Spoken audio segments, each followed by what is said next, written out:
Hello everyone and welcome to the second of our panels in our week on the future of British politics, a concept that I suspect some of my guests today might be challenging as we go along. Today's panel is looking at national identities and British politics, and I'm very pleased to have a really expert panel with me. I'm looking forward to hearing their thoughts. So I have with me Ailsa Henderson, who is currently directing the Scottish Elections Study and based at the University of Edinburgh, as well as having written a very, very interesting book on Englishness recently published. I've got a copy down here somewhere to wave around later, Coffee and Annan from yesterday. I have with me Sunder Katwala, who's Director of British Future, John Denham, Director of the Centre for English Identity and Politics at the University of Southampton, and Mike Kenny, Director of the Institute of Public Policy at the University of Cambridge. Now I'm going to pose some questions to the panel just to get us started, and then we will move to questions from the Slido. Do please pose your questions, vote for questions, make my job as chair just a little bit easier, and we'll see, see how the conversation progresses. So the big question that we posed for this session was, what is the role of national identity, or national identities in British politics in the 2020s? And I'm going to come to each of you with a slightly different take on that. Ailsa, coming to you first. I wondered if you could talk us through what you think the role of national identities are, but with a particular reference to how that differs in the different parts of the UK. I think we'd be interested to hear more about that. First of all, unmute myself. Yeah, thanks very much for the question, and thanks for the invitation to be here today. It's a real treat to be able to talk about this stuff. I mean, I think, you know, folks are generally aware that there are different sub-state identities in England and Scotland and Wales, and the first thing I'd say is that in Northern Ireland, national identity is kind of yet another instance of its separate treatment, because the tools we use, the handy shorthand tools we use, like the Moreno question, Scottish not British, more Scottish than British, that doesn't really make sense in Northern Ireland because the polls don't quite work. You know, what is it? British not Irish? Is it British not Northern Irish? And so that the first thing we know is that national identity and studying national identity in Northern Ireland doesn't quite fit the mold. And it's seen as kind of yet another justification for its general excision from British politics. That's a point my colleague Dan Wincott makes, you know, more eloquently than I just did. The next is that the strength of territorial identity varies across mainland Britain. So the proportion describing themselves as Scottish far outstrips the proportion describing themselves as British.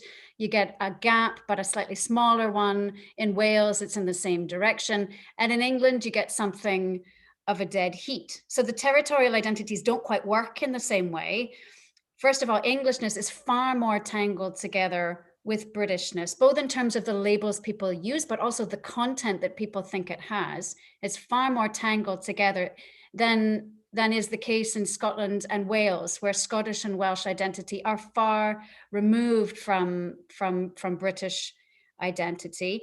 And the other thing is that territorial identities align with different political preferences and with different values in different parts of the state. And the classic example of that is obviously that Scottish and Welsh national identity aligned with support for Remain, whereas English national identity aligned with support for Leave. So that's the sub-state side of things.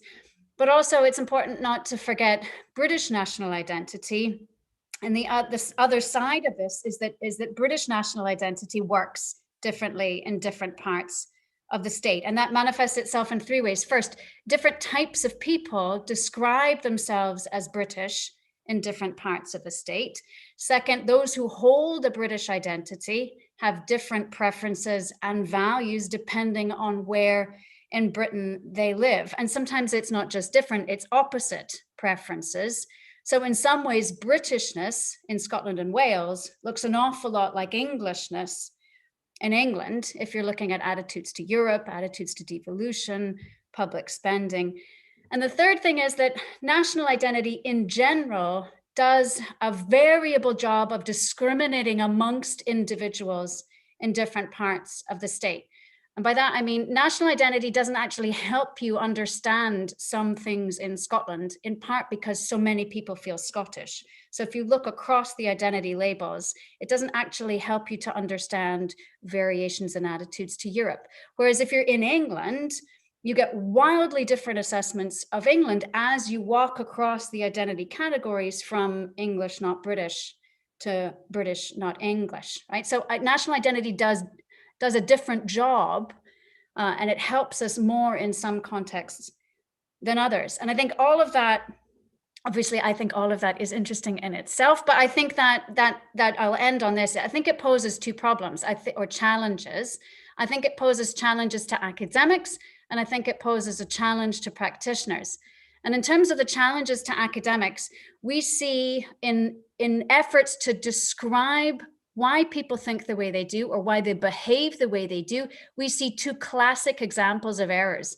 In British data sets that are dominated by English respondents, we find that sometimes researchers will shove in a variable that is supposed to capture Scottish national identity without ever really acknowledging that that is in many ways a proxy for living in Scotland. It's not actually capturing the operation of Scottish national identity. And the other classic mistake we see if people miss these nuances is that people will throw in a variable called British national identity and expect it to work exactly the same way, regardless of where a respondent lives in Britain. And in England-dominated data, what happens then is that you tend to be capturing the way Britishness works in England and assume that that is universally true across the mainland. And that's just wrong. The second thing, of course, the challenge for practitioners is that if we know that a decreasing proportion of people describe themselves as British, and even among those who do describe themselves as British, they hold different values and attitudes depending on where in Britain they live, it's very hard for British national identity to therefore serve as a kind of unifying, rallying identity for a kind of project for understanding the state. People who describe themselves as British have very different expectations of the state. And I'll leave it there. Thank you, Ailsa. I'm sure we'll be picking up some of those themes as we go along, but I'll come to Sunder now, if I may. And I think it links very closely with what Ailsa's just been describing. I wanted to ask you how national identities relate to other types of political identity. I know you've been working at British Future looking at Brexit identities recently, for example. So I wondered how these different identities interplay. I think the interplay has become more complicated as national identity has become more central to our politics. I mean, so many of the issues we're dealing with, it might be Brexit and the relation with Europe or our place in the world, or it might be race and faith relationships in Britain. They're arguments in devolution, independence. They're arguments about national identities, but they are, as Ailsa was saying there as well, this is a country in which most of us have more than one thing that we think of as a national identity, and most people have some allegiance to more than one flag. And so the way in which those national identities relate to each other is changing, because while Britain has always been a multinational entity and state at some level, there's just been much more consciousness of that in the last 25 or 30 years than there was before. So there's now an understanding, I think, that it's a contingent union of consent. That's the deal in Northern Ireland. It's been understood to be the deal in Scotland. There might be debates about how you test it, but fundamentally, the barrier to whether bits of the United Kingdom are in or not depends on whether they want to be. And also, it's more consciously multinational, because I think the English have begun to understand, probably sometime after Euro 96 or devolution in 1999, that being English and British are not identical, even though they remain conflated. And that was always, I think, a bit of a gripe, and a bit that the English didn't understand that and thought they were the same. But I think this point that Ailsa's making has been underestimated, that it's incredibly hard to now renew British identity or have new British projects for several reasons. Firstly, we don't have a single general election because we have different party systems. So even the general election for Westminster is a series of 4 different national elections, as well as there being, devolved elections as well. We don't really have a shared media, but also things get lost in translation, because calling yourself British in England and in Scotland or in Northern Ireland, so only different Northern Ireland, they're almost the opposite kind of idea. And so if you're more British in England, you are quite likely to be a Londoner or a Sikh or a Liberal Democrat Remainer or a graduate. You're a left-leaning person. If you're more British in Scotland, you're more likely to be older, whiter, Christian and conservative. And so these are different ideas about what Britain is. It used to be the case, I think, that you could say the British identity is different because it's the shared civic identity of a multinational state. So that's the one that needs the rules of the game, the citizenship identity. We give people passports that relate to that one. It has a parliament, it has institutions, the NHS, remembrance and so on. So we determine that one, and the other ones are kind of more cultural, more personal. This one's more civic, so governments pay attention to that one. Once you have this multinational state with devolution, actually the national identities need to be civic as well. This was very clearly recognised in Scotland, I think, before and after devolution, that Asian Scots or Scottishness isn't an ethnic identity, and that's been coming through. If you want to give public recognition to identities in a multi-ethnic, multi-faith state, then the identities you're giving public recognition to have to be able to belong to all of the people who live in and belong to that state. It's been slower with Englishness, and John will talk about this, I'm sure, but it's coming through with Englishness. It's been slow with Englishness partly because England is a stateless, polityless, parliamentless nation. And so you haven't actually had to have that conversation about Englishness outside maybe of the sporting field, where the meaning has changed in my lifetime. So the interplay of the different national identities is really important before we get to the left-right politics. The danger is, I think, that because national identity is so potent and powerful in politics, they're becoming increasingly politicized, and yet they rely in a way on staying above and beyond and outside party politics to work as national identities. And there are some real dilemmas right now, I think, in the politics of, say, the way a politics of national identity might work for the Conservatives in England, around splitting maybe the centre-left coalition, the Labour coalition, but on its views about national identity. That might put the union at risk as well. And so you get a sort of forced choice as to which project you're pursuing. If we have this generational polarisation in politics, people of different generations in different parts of the UK, between the cities and towns of England, feel differently about national identity. So a generational polarisation of politics, a culture war politics, is actually quite dangerous for the thing that national identities are actually there to do as well, which is to provide the glue and the institutions that go beyond the partisan political identities we hold.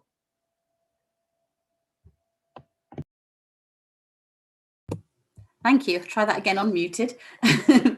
I think lots to get in our teeth into there, and some questions coming in already around some of those issues as well. But I'm going to turn to John first, and you wrote quite soon after I think everybody wrote quite soon after the Hartlepool by-election, something or other, myself included. But you wrote particularly about how it had revealed an English problem for the Labour Party.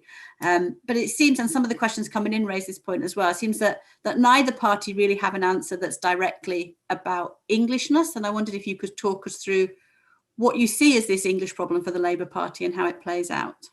Well, let me talk about England, because I think the truth is that one party has managed extraordinarily well to appeal to English identifying voters in what has been a remarkable but largely unremarked realignment of national identity politics over the last 20 years. In 2001, it really didn't matter very much if on the Merino scale you were more English than British, equally English than British, or more British than English. The more English was somewhat more conservative, but Labour won amongst all those groups.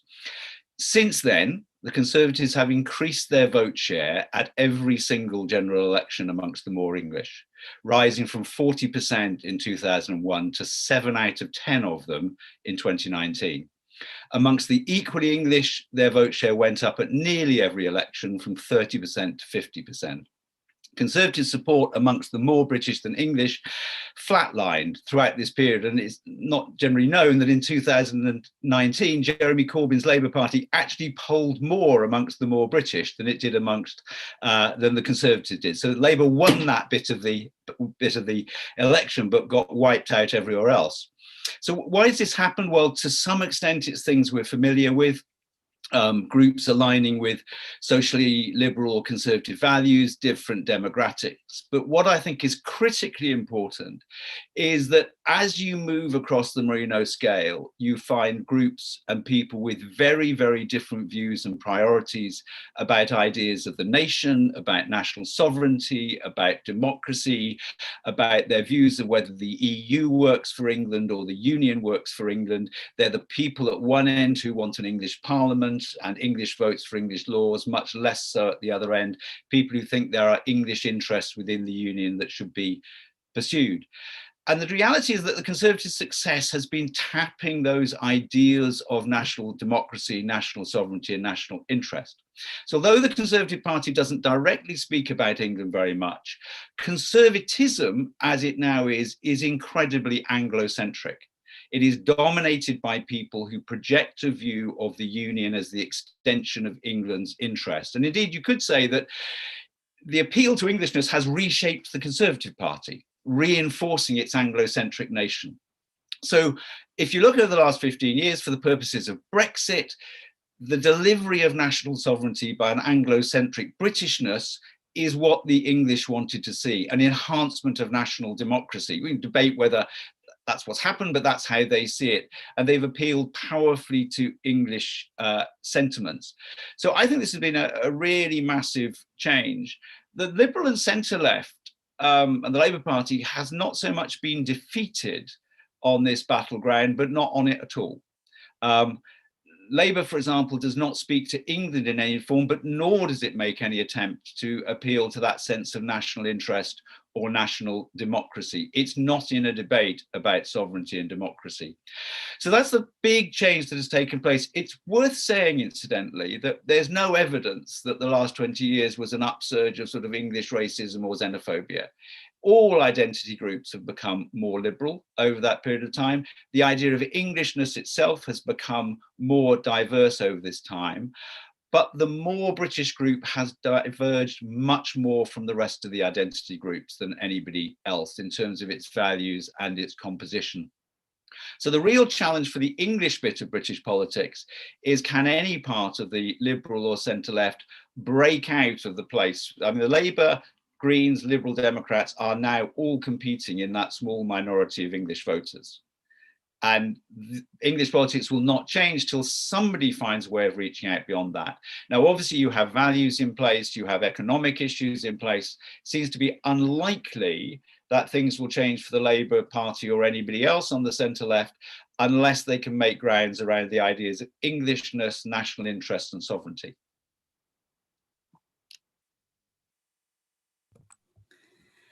Thanks, John. We're definitely picking some of those issues back up. We've got a number of questions coming in about what Englishness is. So I'll tell you that one's there so you can start thinking of your responses while I turn to Mike.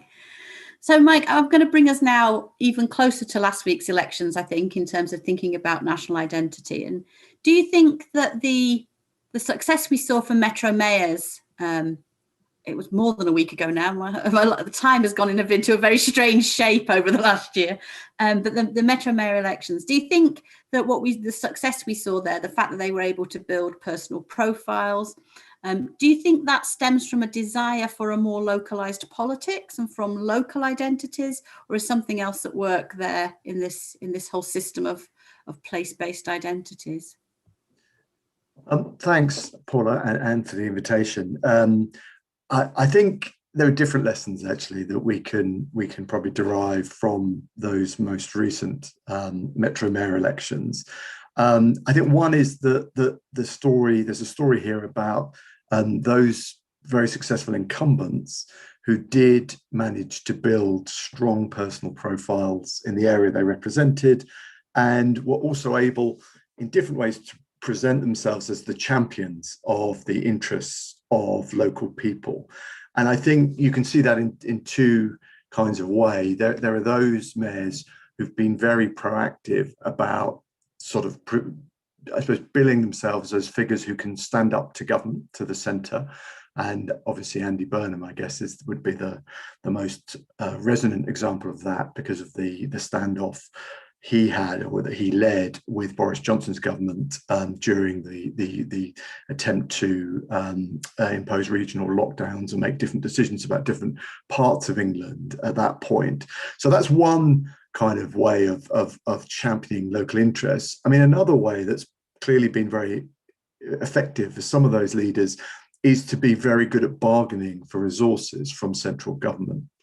And Ben Houchen, the Tees Valley, and his result was probably the most striking result, I think, of the mayoral elections, because previously he'd just scraped home in the previous mayoral election.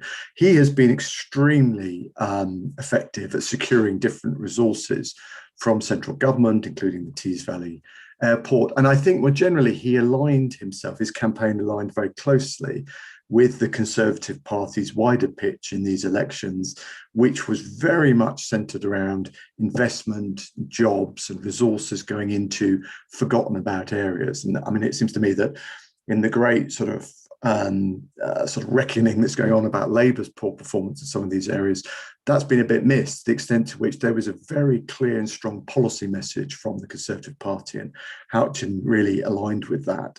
Then you can see another figure like Andy Street, who I would argue in the West Midlands does a bit of both of those strategies. Then it's interesting, there were incumbents who didn't do either of those things very well, Conservative candidates in the west of England and also in Cambridgeshire, Peterborough, James Palmer, both of who lost their seats. And, one way of seeing that is that they were neither able to build a strong sense of being effective at bargaining with central government, nor were they able to project themselves as sort of champions of the locality in the ways these other figures do.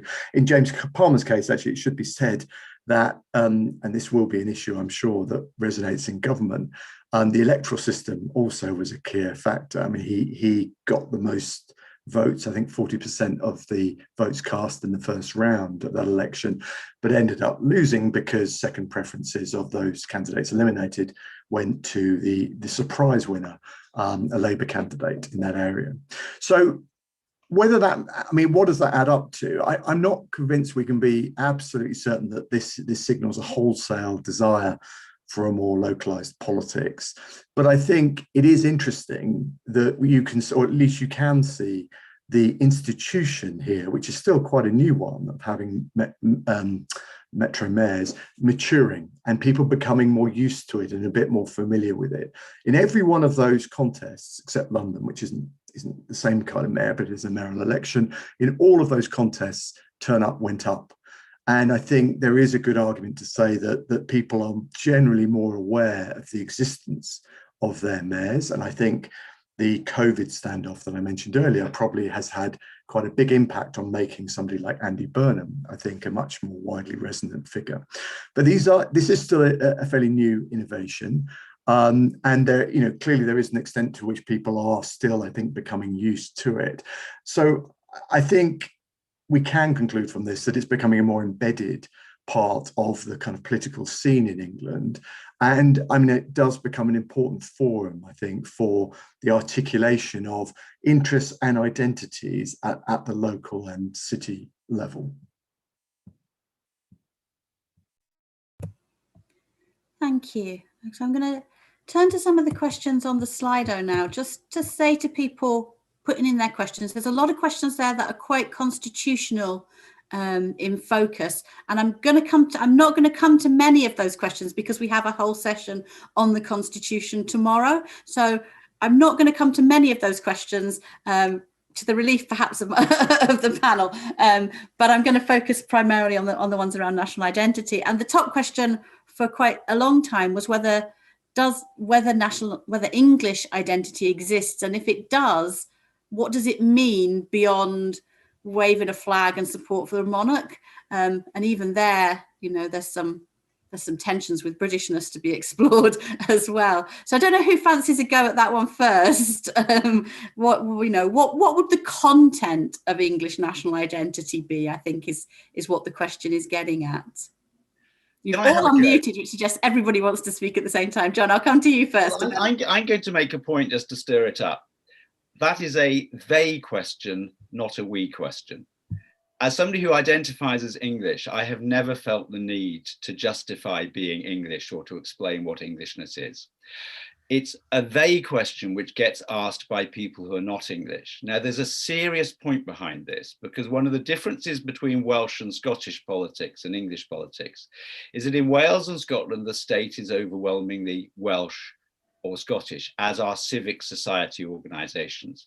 As we've shown in my centre, if you look at the English elites, like civil servants, academics, people who work in voluntary organisations, journalists, the sort of people who are disproportionately likely to be on this call, they are much more likely to be more British than they are to be equally English and British or English. So there's a real issue, because part of what comes out in the politics of Englishness is a rejection of an establishment that is perceived as not being people like us. When you say what is Englishness, I mean, what I prefer to do is focus on those things that make English identity politically salient, because I run a centre on English identity and politics. And so I would say a number of things. Firstly, without repeating myself, you are much more likely to say that England has its own interests which are different to those of the Union. You want political parties to represent those. You want English votes on English laws. You want an English parliament. So there's a political conception of England, and you also thought England lost out in the EU. Secondly, your Englishness is quite closely associated with your Britishness, so you're likely to be patriotically English and patriotically British, whereas the more British tend not to be very patriotic even about their Britishness. So there's a patriotism there. Thirdly, when you come to all of your identities, you're likely to be locally rooted as well. So somebody who says, I am English, is also likely to be from somewhere in their own mind, from Yorkshire or Cornwall, or in my case, Devon. Whereas somebody who is more British is much less likely to have a local part of their identity. And then you can go on a bit further and you can say, well, actually, you're probably more likely to be living in a smaller town than a big city. You're probably more likely still to be living close to where you were born and brought up, so that you'll have a sense of a community as a sense of belonging, which is more deeply rooted than it will be for people in more mobile and more diverse parts of society. Now, I think all of those things, politically, which is my interest, make the behaviour of people with English identities different to those whose identity is purely or very largely British. And I think this largely exists in a separate world to cultural ideas of Englishness, of landscape or poetry or arts or whatever. I mean, Mike's written on this in the past, he might have a different view, but I think the political elements of Englishness are very clear. They're discernible from all of the polling, all of the data that we've got, and can't really be contested. Thanks. Keep saying thank you while muted, which is not very helpful, is it? I'm going to turn to Ailsa next, but not before I've promoted her book on Englishness. So if anybody has got an answer for us as to what Englishness is, and I recommend the book as well. Well, I was just enjoying listening to John's answer, and also his first comments made me laugh, because of course it's a book written by two people, neither of whom are English, neither of whom are based in English universities. But I think it was that outsider perspective that I think we were sitting looking at the Union through our lens of looking at it from Cardiff and looking at it from Edinburgh, and looking at things in a slightly different way. And I think that's what prompted us to think, hang on a minute, there's something really interesting going on here. And I mean, in the question, I like the question. I think it's a fair one. And the first answer is that in a way, there's not an awful lot that's different about Englishness than about Britishness, in one very narrow sense. Because if you ask people what makes them proudest to be English and proudest to be British, they tend to say the same things. And that's true if we give a list and we're just asking people to pick from a list of, say, 15 things. But also if we ask open-ended questions, people arrive at exactly the same kinds of things. There's a big table, there's two big tables in the book that talk about when given the opportunity to describe these things in their own words, people use the same terms, the same language, they're landing in the same place when they're thinking of England and Englishness and Britain and Britishness. However, when you look at the opinion data that John alluded to, and we started running the Future of England survey in 2011, I mean, it's fairly clear that English national identity aligns with a very particular understanding of England's place within the two unions that until recently it found itself in. So it aligns with Euroscepticism, and it aligns also with what we've been calling kind of Devo anxiety, a very particular take on the way the union operates. And you are more likely to be Eurosceptic if you are more Devo anxious, and both of those things are true if you hold a strong English national identity. So the more you prioritize your Englishness, the more Devo anxious you are, the more Eurosceptic you are. And both of those things are linked quite helpfully for us in a quote provided by one of the people involved in the 2015 Conservative Party campaign, where they were explaining why they used those images of the SNP kind of exerting control over Labour politicians. And it was because the English electorate hate to be ruled by foreigners. And in that list of foreigners, they included people from the continent, but also the Scots themselves. So there is an inbuilt reaction to that assumption that that's the way that Englishness works was part of the underlying motivations of the 2015 Conservative Party campaign. The other thing I would say is that we do see clear differences among those who describe themselves as English and those who describe themselves as British in terms of attitudes to English governance. First of all, there is a far greater desire for change, and to some extent, there is a sense that literally any change will do. But within that, we also see a clear preference for treating England as England. And that's one of the instances where actually people who describe themselves as English and people who describe themselves as British hold exactly the same preferences. Around 2/3 to 3/4 of those, regardless of national identity, prefer an England-wide solution to a regional solution. John's absolutely right on local identities, so I won't repeat his point. The last thing I would say, though, is that throughout we found a consistent relationship between Englishness and efficacy, and specifically low efficacy. So this sense that you don't have a say in politics, that politics isn't responsive to your efforts to exert any kind of influence. And this comes up time and time again when we look at Englishness. So, I mean, that's my kind of long rambling view. It's tangled together with Britishness in some ways. English national identity is separate from British national identity. When we're looking at evaluations of the state, there's a clear desire for change in terms of English governance, operating at the level of England, and efficacy matters. I very nearly said thank you on mute again. Thank you, Ailsa. Mike, I think you wanted to come in as well. Yeah, really, just 2 points, just to amplify really what Ailsa and John have said, which broadly I agree with.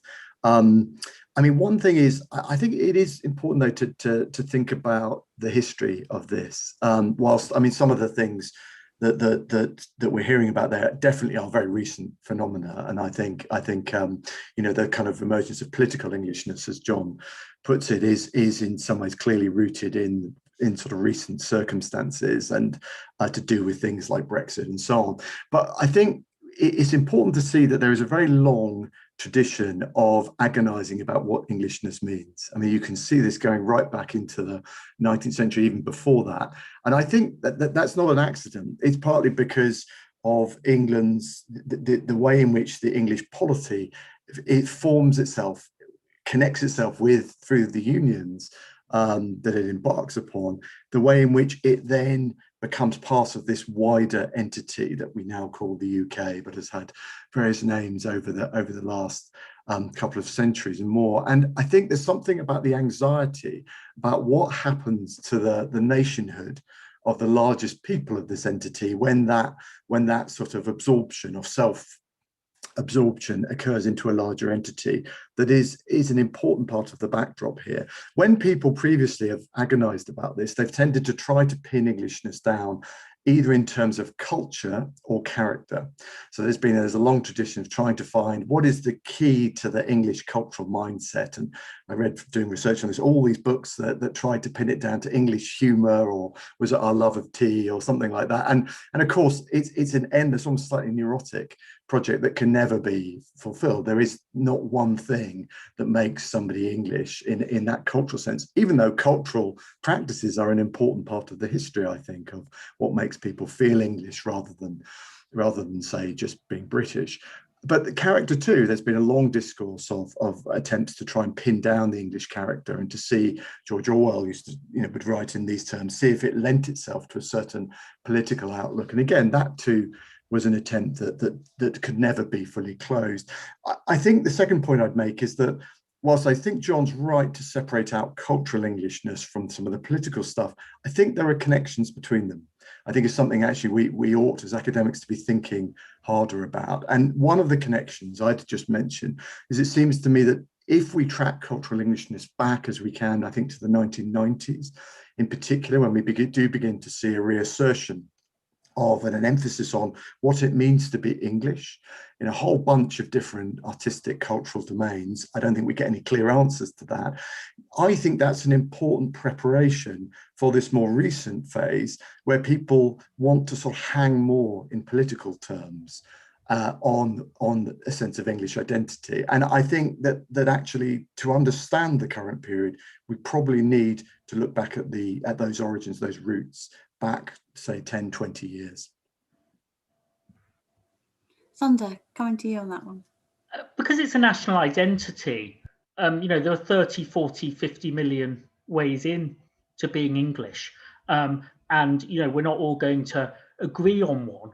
And obviously it differs in the north and the south. I think there are some parts of the country where it might fit very nicely with Yorkshire identity. It might feel in tension with Scouse identity. So we've got some dogs disapproving of my comments here.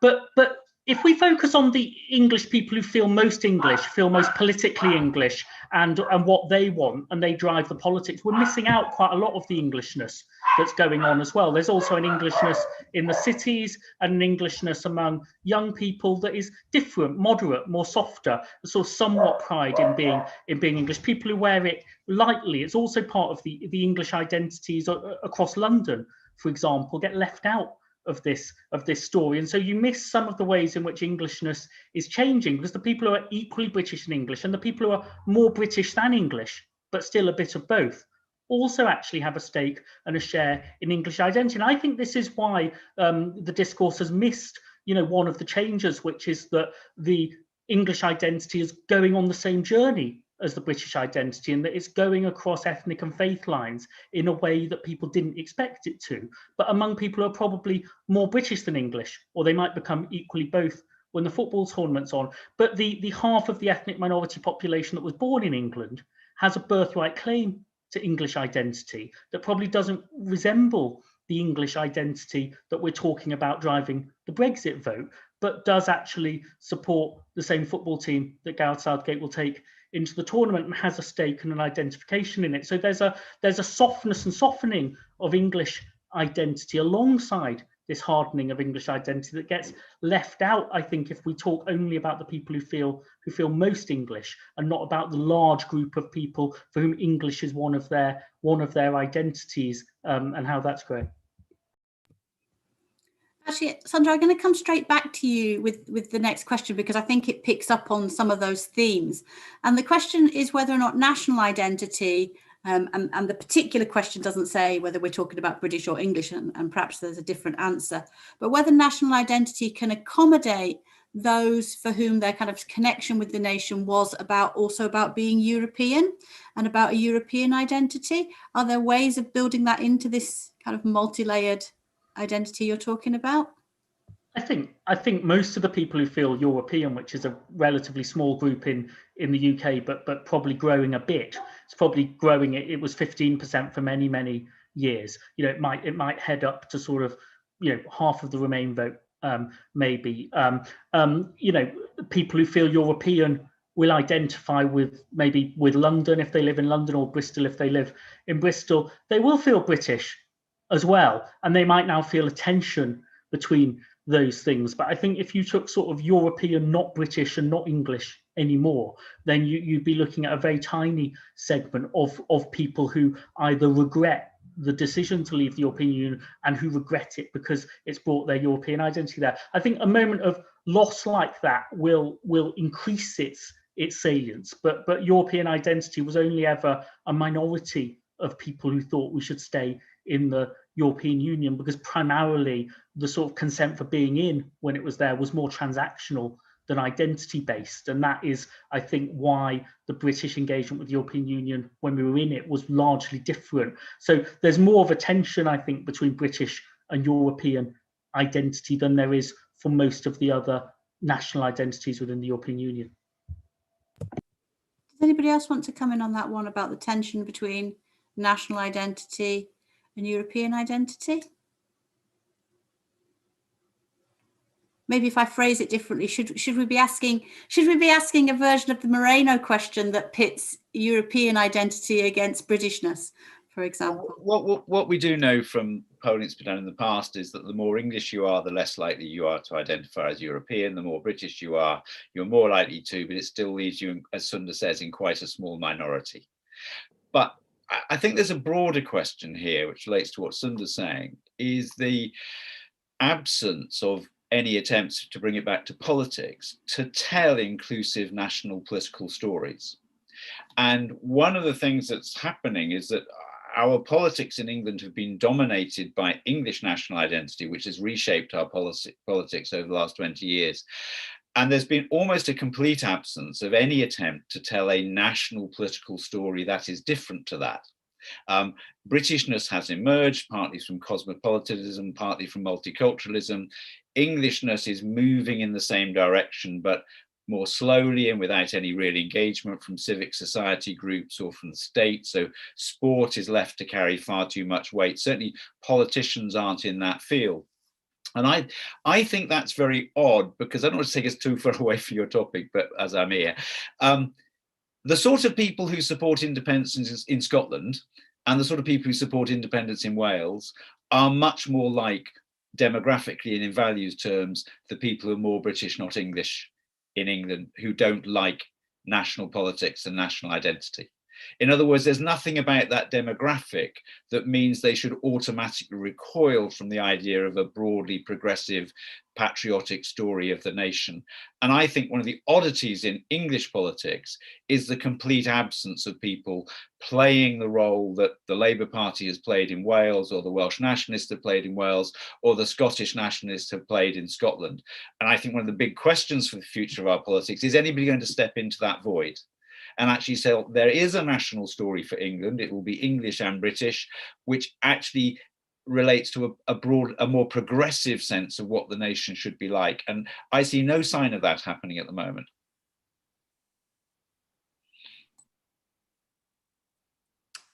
Can I just jump in on that? I mean, I think one of the really interesting things about Englishness, when it is sort of debated as a topic in a very often in a very kind of abstract way, is that there's this, obviously there are different fears about it. I mean, one is the fear that really this is sort of masks a sort of ethno-cultural way of viewing the nation, that there's something distinctively, xenophobic or exclusivist about English identity, which of course is exactly what people have said about British identity in different periods. The other sort of fear, I think, is that somehow it's an encompassing identity, that if people identify as English, the other multiple identities that we all hold will cease to matter somehow.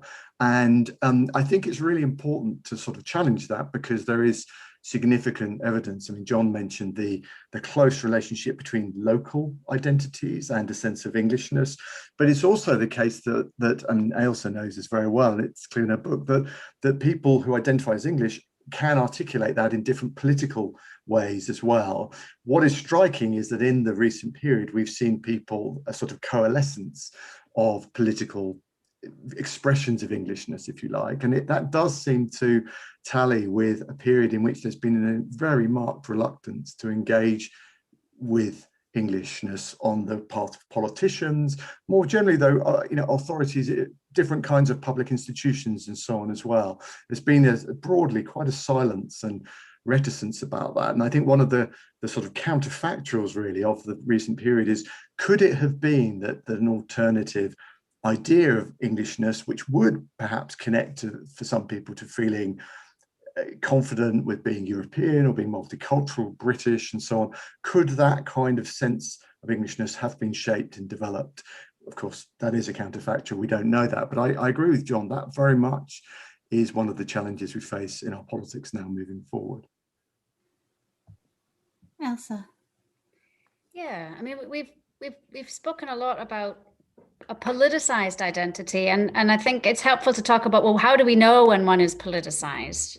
And I think there's two things going on. One, when it aligns with political attitudes, evaluations, expectations, and values. So when it's salient, so by its salience, it is politicized.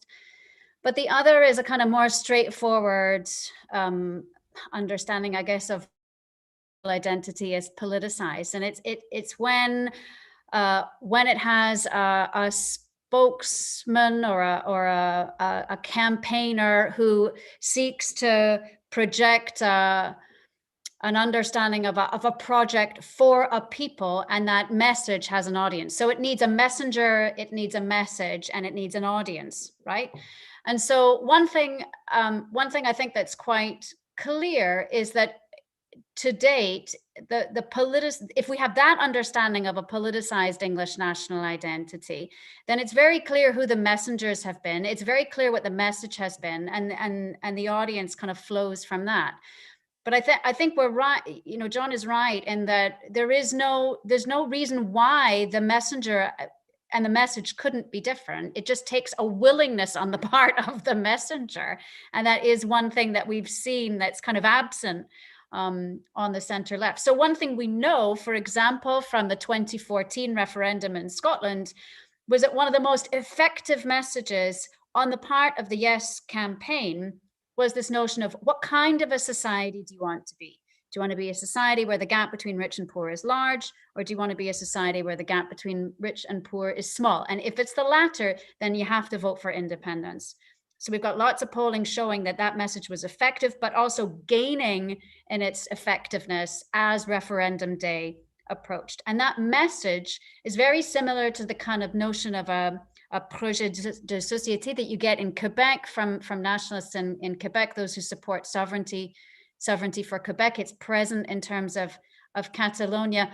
So there's no reason why that same message could not be communicated within England. And also, I'm not suggesting that what needs to happen is that there needs to be a kind of independence movement within England for it to be a politicized national identity. But this understanding of a project for a group to change the way that you structure things on behalf of a group, that message is only coming from one place at the moment in England. And there is more than enough room, certainly this is evident from the data, there's more than enough room for a different message to be made.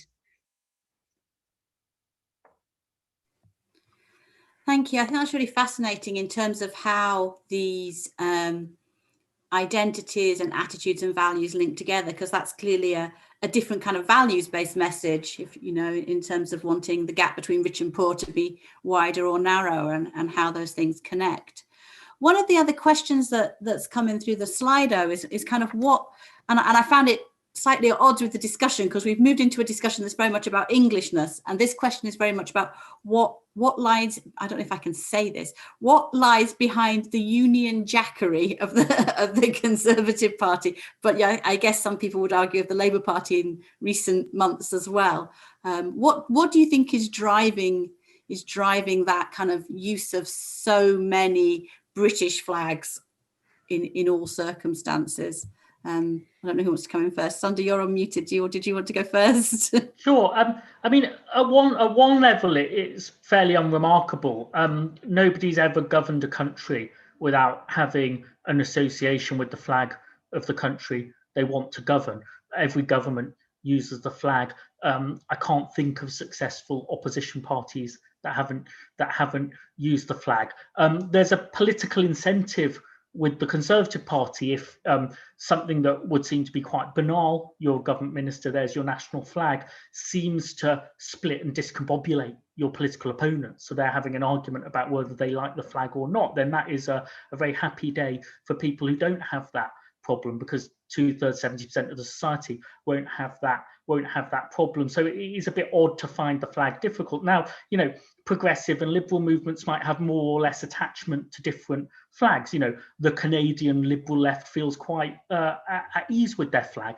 They probably feel they've shaped that flag over time. Why does Welsh Labour feel more confident about national identity than other parts of the Labour Party around the United Kingdom? Well, Welsh Labour probably feels they've shaped the culture of Wales over decades. They're associated with governing it. Scottish Labour probably used to feel that about Scotland. I don't know if they do anymore. So it might be difficult, I think, for it's a debate within the progressive left, where a minority of graduates on the progressive left think there's something difficult about a flag.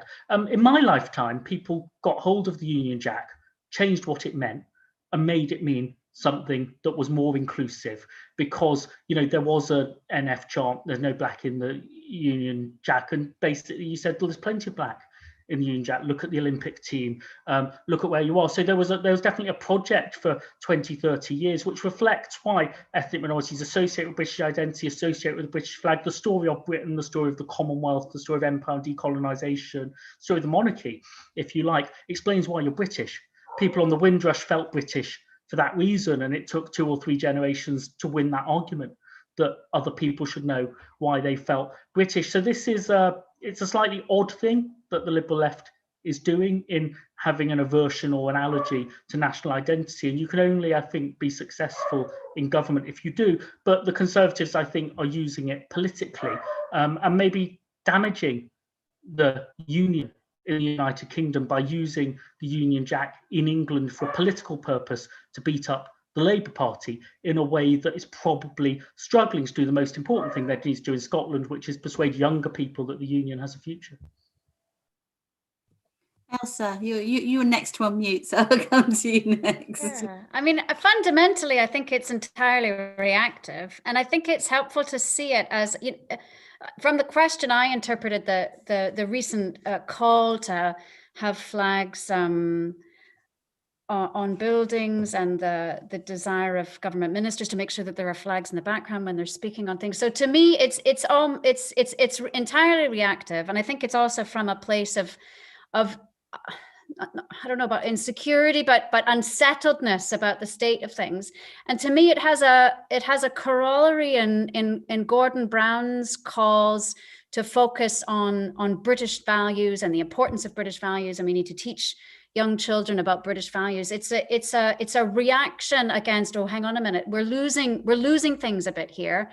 And we need to focus on we need to go back to basics. It's also so it's familiar in the sense of it seems to me to be an echo of the same same kind of reaction that we saw with Labour, but it's also familiar in the sense that the Canadian government did precisely the same thing after the 1995 referendum in Quebec. They had they created Flag Day. They had a £1 million flag giveaway, and they just went flag crazy for a little bit. The other thing I think that's relevant is that on the part of the Conservative Party, I think if we broaden out the question and think not just in terms of flags precisely, but if we think in terms of what has sparked this nervousness perhaps, or this attentiveness around national identity, I think that's also reactive, and I think that has a slightly longer history, and I think that's largely born of deep concern about losing voters to UKIP. I think it looked to UKIP and saw the very effective way that UKIP was able to mobilize a language around political community and symbols of political community, and a language of Englishness that was incredibly effective within the electorate. And I think the Conservative Party was probably also looking at the polling that suggested that it was not the party best seen to stand up for England. And I think it borrowed a lot of the imagery and a lot of the a lot of the language that UKIP had been doing, and then just adopted it as its own. And that was its way of coping with things. And then lo and behold, in the polls, we see that it is once again the party that is seen to best stand up for Scotland. So I think it's reactive in both instances. I think it comes from a sense of being unsettled about how things are going. And I think it's also strategic in terms of its intent. Mike.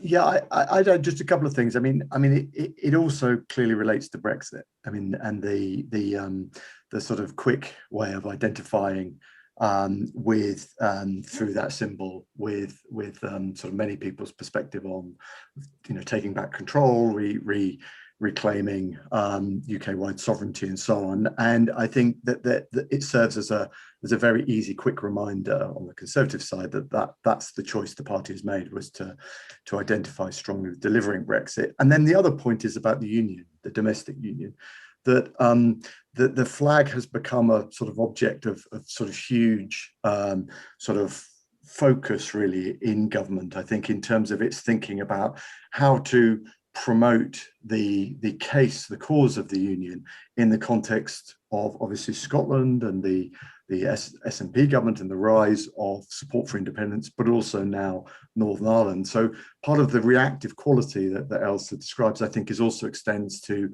worries about the domestic union, but also the belief of some parts of central government that actually flying the flag and performing a certain kind of unionist politics is extremely important in those areas, in other territories, as well as in England.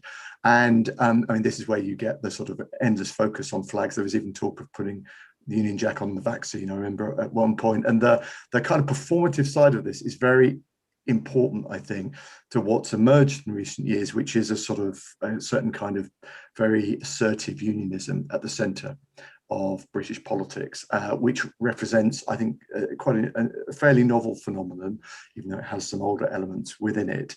And the flag, I think, is a very quick and easy way for that style of unionism of demonstrating the unionist cause. Now, whether it will work at all is, I think, a very different question, and it may well be that's very much an idea that makes sense in sitting in an office in London, may not work quite so well when it translates into Scotland.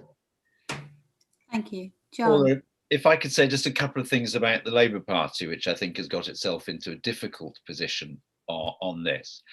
It is very clear that any political party that's going to win, certainly in England, has a sort of minimum threshold of patriotic symbolism around the monarchy, the armed forces, the Union flag that you have to achieve. And those people on Twitter who decry the Labour Party for even attempting to do that are really in a very, very small minority of people who have very little electoral appeal outside their own friends. However, the difficulty is that the assumption seems to have grown that associating yourself with patriotic symbols is sufficient to establish yourself as an authentic voice for a nation, whether that's the Union or England. And here there are two problems really with the flag behind Keir Starmer. One is it is an attempt to insist that Britishness is the unifying identity in the Union. And that leads it to an idea of nation which is not sufficiently English in England and certainly not sufficiently Scottish in Scotland. And so Labour has got itself into a position mainly because it's always believed that if it ever talks about England, it will lose the Union. And that's what Scottish Labour's always told it. Well, I'm not sure Scottish Labour's where you go to for electoral advice these days, but basically the Labour Party says we can only talk about Britain, we must never mention England because that's what keeps the Union together. So it has a sense of what the nation is, which is now completely out of kilter with the distinctive political spaces in England, in Wales and Scotland. And secondly, as yet, Labour's appeal to patriotism has no alternative national story. I mean, there's no extent to which the Union flag, the monarchy and the armed forces tell a different story about what Labour means for England or for the Union as a whole. And so the detachment from, not going back to the early discussion, the inability to tell a different national story, to have a different sense of the national interest, to have a different idea of what being patriotic is, just leaves you with a symbol which is really fairly empty of content, and ends up losing you a bit of your base and not really extending your appeal anywhere.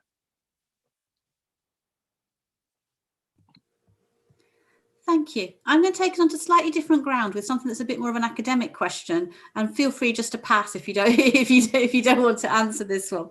But one of the questions that came in, and I think it is one that's worth thinking about, is why are we talking about national identity? Why are we talking about increased salience of national identity when we're also at the same time in an era of kind of hypermobility, where people should, in theory, be less connected to places, perhaps even less connected to nations? So I don't know if any of you really want to tackle that question. I'll look for anybody that looks eager. Ailsa. So I can answer it in a very narrow way. Yes, we are seeing increased mobility, but that increased mobility does not mean that people do not need communities that matter to them, and national identities have proven to be incredibly important political communities to people. So as they leave one home, they don't necessarily lose that old community. They just manage to acquire a new one. So it's not, the mobility isn't associated, or this is my reading of the data anyway, the mobility is not associated with somehow national identity not being salient anymore, but rather providing opportunities by which people acquire new and multiple national identities, to the point that in one way of looking at it, so I have a colleague in Canada who does a lot of work on migration and national identity in places where the nationalist project is quite strong. So he looks at how migrants feel about independence in Quebec and Scotland and Catalonia. And one thing they do is they look to see the point at which a migrant adopts a kind of provincial lens to understand Canadian politics, or the point at which a migrant starts to think through a Scottish lens to understand the Union. That is itself a sign of engagement and embeddedness within the community. So I don't see it as something that is in tension with national identity, but it changes the way that people can engage with multiple additional national identities. So that would be my very limited take on it, but others, well, I'm sure have. Thank you. John, everybody's desperate to answer the question I thought nobody would want to answer. So I'll go to John first. 2 quick points. I think we keep talking about it as long as the evidence says that national identity plays a role in sorting people's political choices. And I won't go back to the data I told earlier. I think the evidence at the moment is important. Secondly, though, and it relates to the change, national identities are shared stories, shared values, shared understandings of the world. In a society that is increasingly fragmented in our experiences because of things of mobility, and where there are multiple identities available to you, English, British, European, other British, faith, ethnicity, national identities, you get multiple national identities in a multinational society. England, in that sense, is a multinational society. It's got more than one national identity. So to some extent, what we have seen over the last 20 years has been the emergence of new forms of national identity.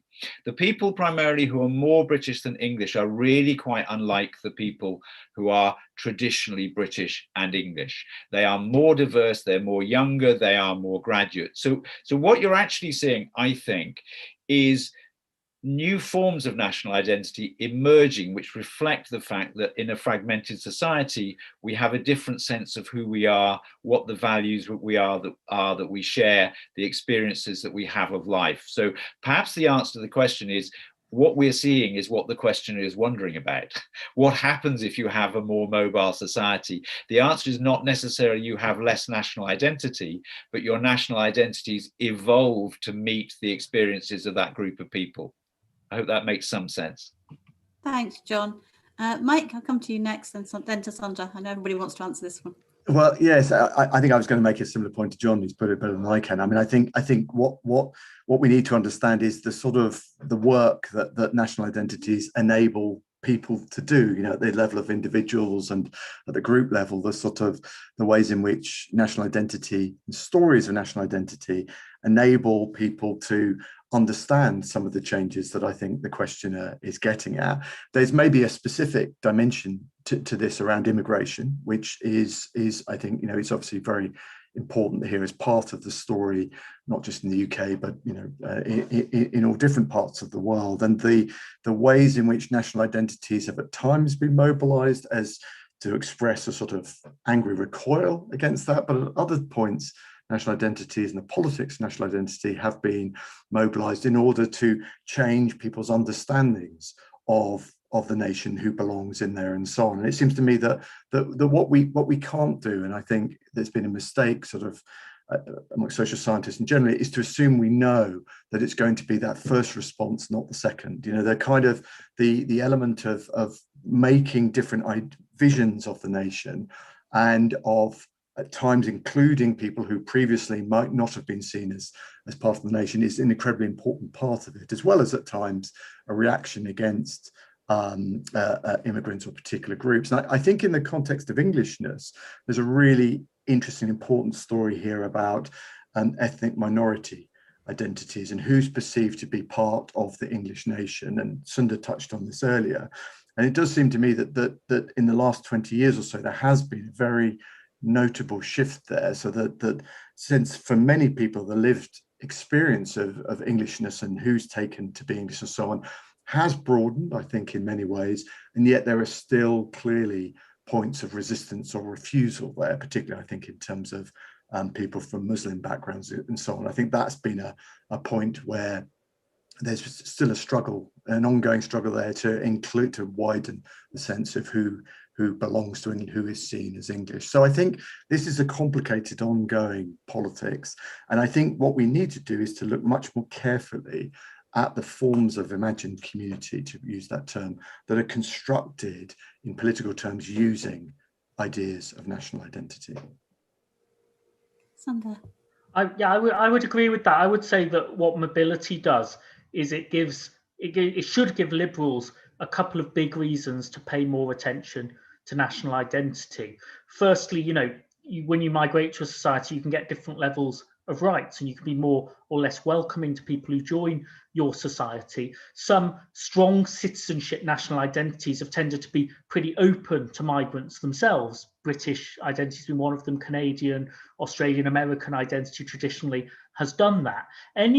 Others are narrower. Any national identity that isn't equally available to the children of migrants is going to get into a lot of trouble with ethnic and faith diversity, because if you could be second, third, fourth generation in Italy or Austria and you're Muslim and you're still not quite as Austrian as the other Austrians, then you're going to have a more fragmented society. So investing in the national identity so that it welcomes migrants directly as naturalized citizens, but absolutely gives equal status to children of migrants, is actually a really important inclusion project for liberals. There's also a more tactical reason, I think, for the cosmopolitan group, which is 10-15% of the society now in a lot of West European democracies, that feels post-national, feels confident enough in its national identity to move beyond it. You can either, when you want to campaign for international development and refugee rights and climate change, you can either just go straight to we're all citizens of the world, let's be great citizens of the world, or you can make claims that take the form, this is who we should want to be. We should be good at international development.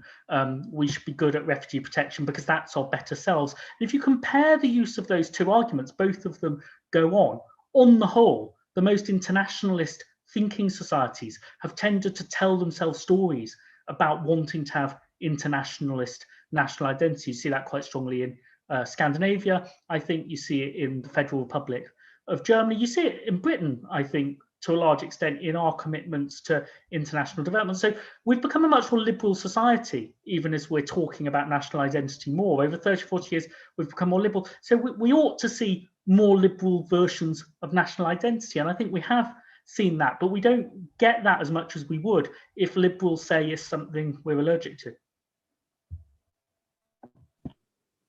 So now I know not to ask academic questions to a panel of academics and not expect answers. We've just got 5 minutes left, so I'm going to move us on to some different territory again. Now, the whole of the week is looking at the future of, and I'll use the word British here because it does tie in very much with the question I'm going to ask, the future of British politics.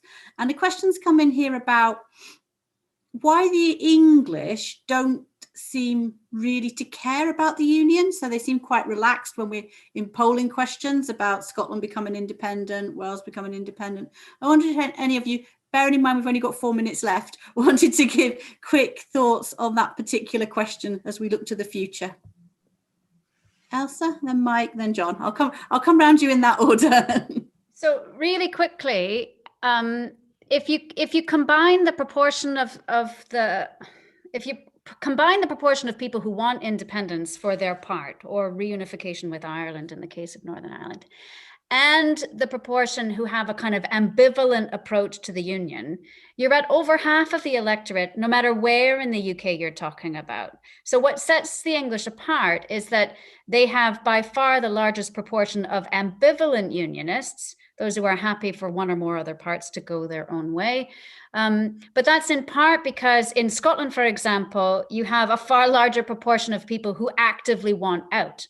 Right. So the thing that sets England apart is its ambivalence rather than its active desire for change. And there is a real sense of, I don't want independence, but for goodness sake, if you would happen to leave me the state on my own, I would be perfectly happy with that. So there's a non-radical sense of vision of the state there. But I know others want to get in, so I'll stop there.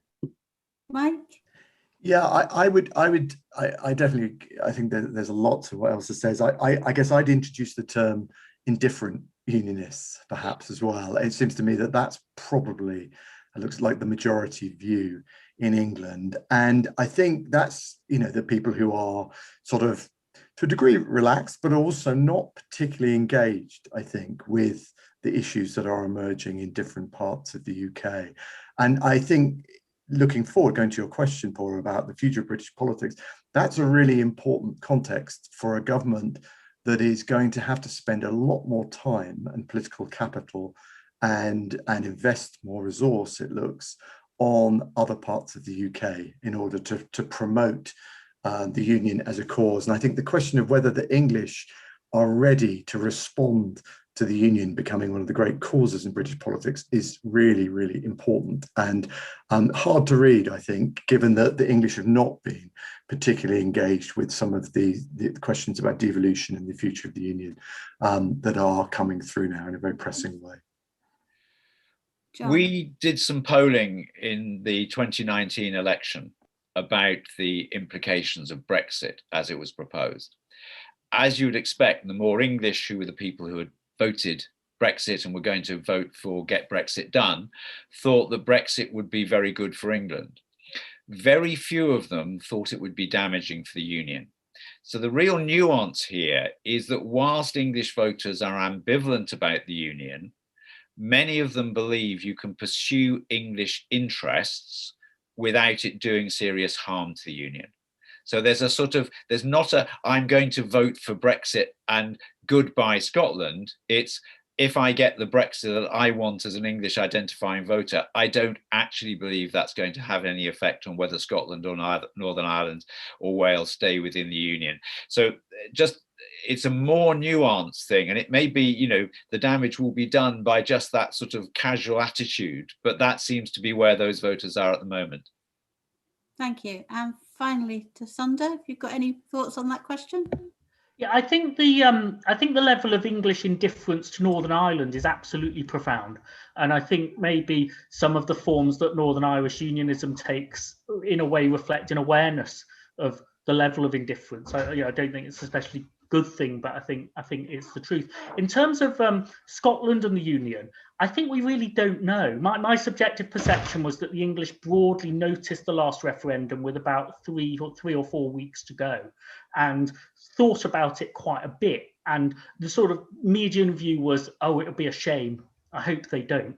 But I just noticed, and then you get back into it. But what I think that level of not paying attention most of the time, and I think it might be more salient for longer this time, people just really don't know how they would feel the morning after a Scottish vote to leave, and I think it would have much more profound emotional and psychological impacts than people recognise. You don't know what the country would be called, what you would do with the flag. It would, I think, be quite a big moment, but I think people are going to engage with it when it actually happens, perhaps, rather than before it does. Thank you. There is a lot I could pick up on there, but unfortunately we are even a minute over time. So all I can do is thank you all for your insights. I could easily have sat and listened to you talk about this for another hour. And thank you to the audience for bearing with us for that extra minute. I know there are a lot of questions on the constitutional side of this that I didn't put to the panel. Please come back for tomorrow's session, which is all focused on constitutional issues, and those ones are far more likely to be addressed in tomorrow's session.